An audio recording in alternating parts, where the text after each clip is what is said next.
Halo semua, selamat datang di YouTube channel kami Newbie Mau Cuan. Nah, di video kali ini kita akan bahas mengenai invest dan trading. Ya, dua istilah itu sangat umum ya di dunia saham ini. Jadi untuk para investor memiliki tipe-tipe cara untuk investasi yang berbeda-beda. Jadi untuk di saham ini ada dua tipe, yaitu trading dengan investasi. Investasi. Dan ibaratnya nabung. Nabung gitu. Kalian itu tim yang mana? Investing atau trading? Pertamanya kan trading, yang sekarang investasi. Jadi investasi ini ada beberapa cara ya. Yang pertama itu kita nabung yang namanya saham. Jadi rutin lah kita menabung saham itu kan, tiap bulan atau gimana kan.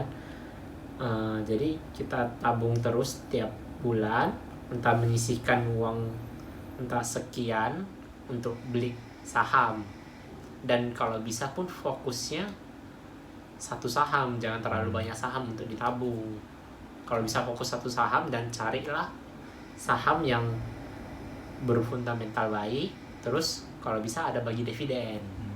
Ini versi baru ya untuk sekarang ya. Kalau orang dulu kan biasanya menabung, kalau ada sisa uang menabung di bank gitu aja. Iya. Jadi uangnya putar di bank terus gitu. Sebenarnya kalau di bank bagus juga, cuman ya untuk mengimbangi yang namanya inflasi nggak cukup melalui deposito dari bank, karena bunga di bank sekarang juga suku bunga acuan dari Bank Indonesia sendiri cuma 4%. Jadi bunga bank pun sekarang nggak tinggi-tinggi amat.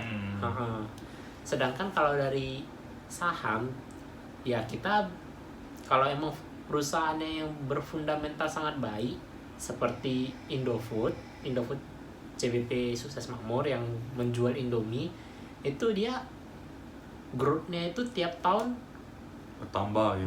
Terus dan di atas bunga rata-rata bank. Mau di angka 10% ada lah dalam setahun return on equity-nya. Jadi ibaratnya kan udah lebih tinggi bunganya dari bank, terus ada dividennya lagi. Dia memang sekarang lebih menguntungkan untuk investasi ya, daripada simpan di bank gitu ya. Investasi kan ya, ini sih yang kita bahas kan lebih ke saham. Sebenarnya investasi untuk reksadana, untuk surat berharga, obligasi, itu pun bagus sih. Banyak ya untuk yang kita bisa investasikan juga ya. Karena kan kita kan kadang nggak tahu kan mau kita gimana, ini kita punya cash gitu banyak, mau kita olah kita nggak pandai misalnya. Masa jadi sih kita cuma letak di bank gitu aja berharap bunganya gitu. Sedangkan bunga di bank kan sekarang nggak tinggi-tinggi amat. Jadi seperti sekarang kan ada SR013 ya, obligasi syariah dengan bunga 6,05% kalau nggak salah ya. Dan itu masih bisa bertambah sih. Aku juga gak gitu ngerti sih soal obligasi ini, tapi yang jelas bunga obligasi juga lebih tinggi dari bunga bank 6,05 dan lebih tinggi dari suku bunga yang ditetapkan BI ya. Karena juga kalau misalnya kita deposito itu kan bunganya itu dipotong pajak sebesar 20%. Sedangkan kalau obligasi dipotong pajak bunganya itu 15%. Sedangkan kalau saham tidak dipotong sama sekali. Iya. Itulah keuntungan salah satu. Kecuali dividen potong 10% sih, dan lebih kecil lagi dibanding obligasi kan. Iya. Jadi itu tadi yang pertama, menabung kita secara rutin. Jadi kita setiap bulan tuh misalnya sisihkan uang sekian juta untuk beli, misalnya kita nabungnya itu BBCA atau mungkin CBP atau mungkin Unilever ya kan. Jadi setiap bulan nabungnya beli aja itu satu lot atau 2 lot gitu. Jadi dalam setahun kan bakalan udah jadi banyak, tambah lagi dapat dividen. Uang dividennya itu kita pakai buat nambah, kita tabung lagi uang dividennya gitu. Jadi ibaratnya itu snowball effect gitu. Jadi dari sikit lama-lama jadi banyak. Dari snowball yang kecil itu menggelinding, makin lama makin besar gitu. Kayak pepatah gitu ya. Iya. Sikit-sikit lama jadi bukit gitu. Iya betul. Itu yang pertama. Yang kedua, tipe investasi itu, cara investasi itu adalah value investing. Jadi value investing ini kita itu menginvestasikan ke sebuah perusahaan yang dimana kita lihat dia masih under value gitu. Kita ibaratnya kita cari saham yang bagus tapi harganya masih di bawah dari harga yang seharusnya. Karena kita di value investing ini kita menganalisa secara mendalam mengenai sebuah saham ini, sebuah perusahaan ini, apa aja sih yang apa dari laporan keuangannya, kita lihat profil perusahaannya, bagaimana cara kerja perusahaannya, kinerjanya gimana. Jadi value investing ini kita mencari perusahaan yang bagus dan dia ada terdaftar di Bursa Efek dan memiliki harga yang di bawah seharusnya, under value. Jadi kita invest kan dana kita di situ ya, pastinya dia akan naik kan pelan-pelan kan. Pokoknya kita beli saham ini di harga yang salah ibaratnya, yang seharusnya dia itu harganya mahal malah murah. Jadi dia pastinya akan naik harganya sampai ke harga yang seharusnya. Dan itu sih biasanya investasinya panjang ya. Soalnya jangka untuk nunggu waktunya naik ke atas itu juga pasti gak instan gitu. Iya, dan biasa butuh waktu sampai 3-6 bulan, ada yang 1 tahun. Iya, dan gitu. Bertahun-tahun juga sih paling enggak 3-4 tahun itu udah seharusnya udah bisa apa sih balik lah. Tapi itu tergantung ekonomi negara masing-masing ya. Iya, dan tergantung kinerja perusahaan tersebut juga setiap tahunnya gimana ya. Terus yang ketiga itu adalah dividend investing. Jadi kita dividend investing ini kita itu mencari saham yang rajin bagi dividen. Berarti incar dividennya ya. Iya. Jadi dividen itu kan seperti episode kita sebelumnya udah kita bahas gitu ya.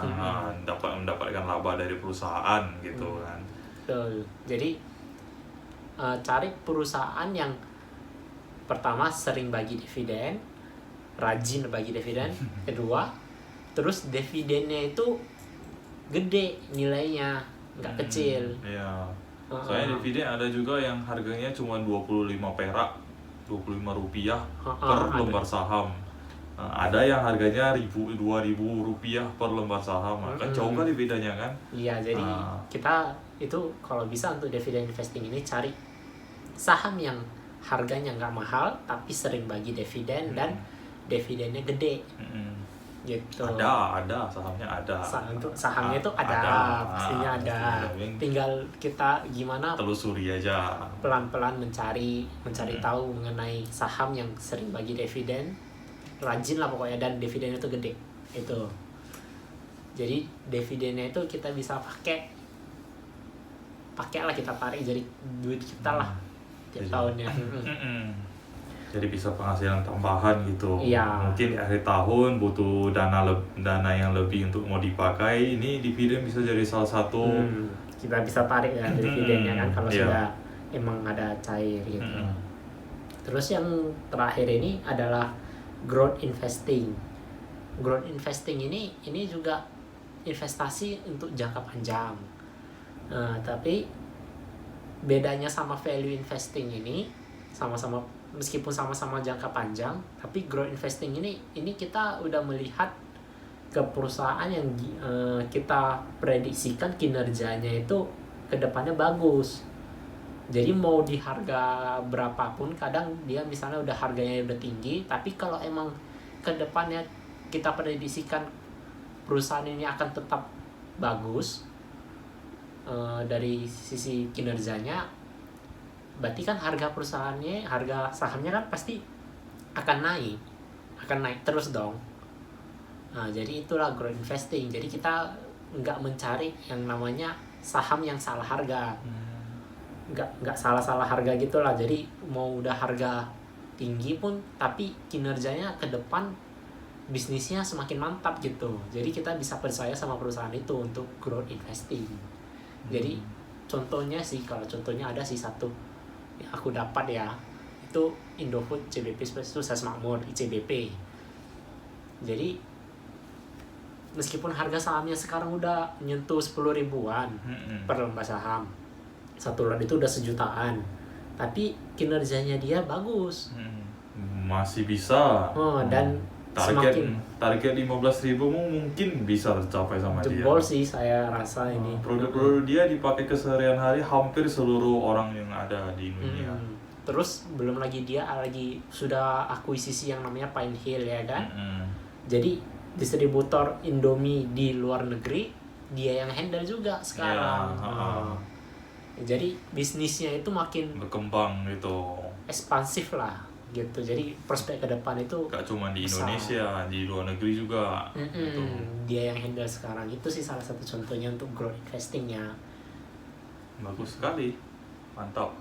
Ya itu sih ya, ibaratnya kalau kita investasi ini kita kan nggak, yang penting kita cari dulu di awal, habis itu ya nggak usah terlalu dipantau kali lah macam trading tadi, nggak capek mata lah. Iya, lebih santai gitu. Iya. Jadi untuk pemula lebih ke investasi kita sarankan. Iya, untuk ya pemula sih kita sarankan investasi. Kalau trading itu nanti setelah kita udah dapat investasinya, baru pelan-pelan kita Belajar pelajari, trading. nengok-nengok gimana sih, apa sih tradingnya kan, gimana sih, banyak macam nggak ini, apa ini grafik chart, apa itu ini itu banyak lah. Iya, banyak. Jadi pelan-pelan kita pelajari, kita sama-sama belajar di sini. Jadi kita akan bahas, jadi sama-sama ngerti juga sama kita. Oke. Kalian itu tim yang mana? Investing atau trading? Sekian untuk video kita kali ini. Kalau ada pertanyaan, tulis di kolom komentar ya. Ya, dan jangan lupa tinggalkan like dan subscribe yang belum subscribe pada channel kita. Sampai ketemu di video kita selanjutnya. Salam cuan.